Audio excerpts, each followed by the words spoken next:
Hi friends, ఇప్పుడు degree 5th semester physics paper 6B లో temperature physics and రిఫ్రిజిరేషన్లో first unit production of low temperatures.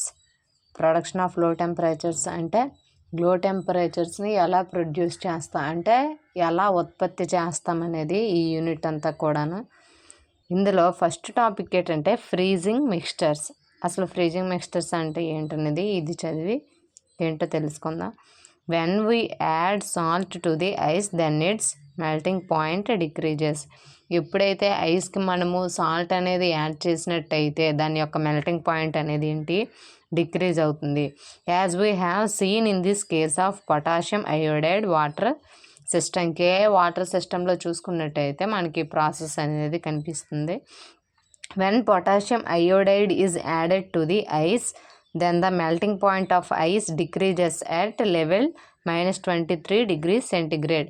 ఎప్పుడైతే మనము potassium iodide అనేది potassium iodide అనేది ఐస్కి యాడ్ చేస్తామో అప్పుడు దాని యొక్క మెల్టింగ్ పాయింట్ ఏంటి ఎట్ లెవెల్ అంటే -23 degrees centigrade దగ్గర దాని యొక్క మెల్టింగ్ పాయింట్ అనేది తగ్గుతుంది. The mixture at this point is called freezing mixture. ఈ పాయింట్ దగ్గర జరిగే ఈ మిక్స్చర్ ఏదైతే ఈ పాయింట్ దగ్గర జరిగిందో దాన్ని ఏమంటారంటే ఫ్రీజింగ్ మిక్స్చర్ అంటారు. Same is for NaCl water system. ఇప్పుడు Ka వాటర్ సిస్టంలో చూసుకున్నామా, ఎప్పుడైతే Ka అనేది అంటే పొటాషియం అయోడైడ్ అనేది ఐస్కి యాడ్ చేస్తామో దాని యొక్క మెల్టింగ్ పాయింట్ అనేది -23 degrees centigrade దగ్గర తగ్గింది. ఇక్కడ ఏంటి సేమ్ అక్కడ ఎలా అయితే చూసుకున్నా ఇక్కడ NaCl అంటే సోడియం క్లోరైడ్ మనం డైలీ యూజ్ చేసుకునే ఉప్పు. Same is for NaCl water system. Solid NaCl is added to ice. అంటే ఉప్పు గడ్డలు ఉంటాయి కదా, ఆ ఉప్పు గడ్డలు అనేవి అంటే NaCl అనేది మనం ఏంటంటే ఐస్కి యాడ్ చేయాలి. Then the ice melting point of ice decreases up to -21.2 degrees centigrade. అప్పుడు ఎప్పుడైతే మనం ఉప్పుగడ్డ అనేది ఐస్కి యాడ్ చేస్తామో దాని యొక్క మెల్టింగ్ పాయింట్ అనేది ఏంటి -21.2 degrees centigrade దగ్గర దాని యొక్క మెల్టింగ్ పాయింట్ అనేది తగ్గుతుందనమాట. The mixture is generally used by ice cream vendors to save their ice cream from melting.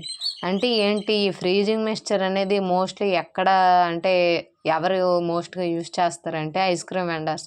అంటే ఇప్పుడు ఐస్ క్రీమ్ని అమ్మే వాళ్ళు ఉంటారు కదా, అసలు ఇప్పుడు ఏంటి ఫ్రీజింగ్ మిక్స్చర్ అంటే ఏంటి, ఇది ఎందుకు మనం సాల్ట్ని ఐస్కి యాడ్ చేసామని అంటే అది గడ్డ కరగకుండా ఇప్పుడు ఏదైనా హై టెంపరేచర్ దగ్గర ఆటోమేటిక్గా టెంపరేచర్ ఎక్కువ అవ్వడం వల్ల ఐస్ అనేది కరిగిపోతుంది. అంటే అది గడ్డ రూపంలో సాలిడ్ రూపంలో ఉండదు.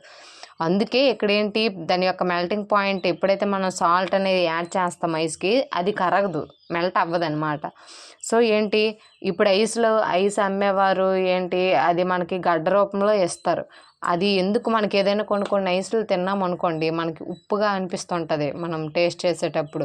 ఎందుకు ఉప్పుగా అనిపిస్తుంది అంటే వాళ్ళు కొంత సాల్ట్ని యాడ్ చేస్తారనమాట. దేనికి ఆ గడ్డ కరగకుండా ఉండడానికి, అంటే ఐస్ సాలిడ్ రూపంలో మనకి ఇస్తారు కదా, అది కరగకుండా ఉండడానికి సాల్ట్ని యూజ్ చేస్తారనమాట. This property is most commonly used in kulfis మనం తిన్నట్టుగా అయితే అది మనకు కొంచెం ఉప్పుగా అనిపిస్తుంటుంది. ఎందుకు ఉప్పుగా అనిపిస్తుంటుంది అంటే అది కరగకుండా ఉండడానికి దానికి ఏం యూజ్ చేస్తారు, సాల్ట్ని యూజ్ చేస్తారు. Thanks to one and all. ఇదే ఫ్రీజింగ్ మిక్స్చర్.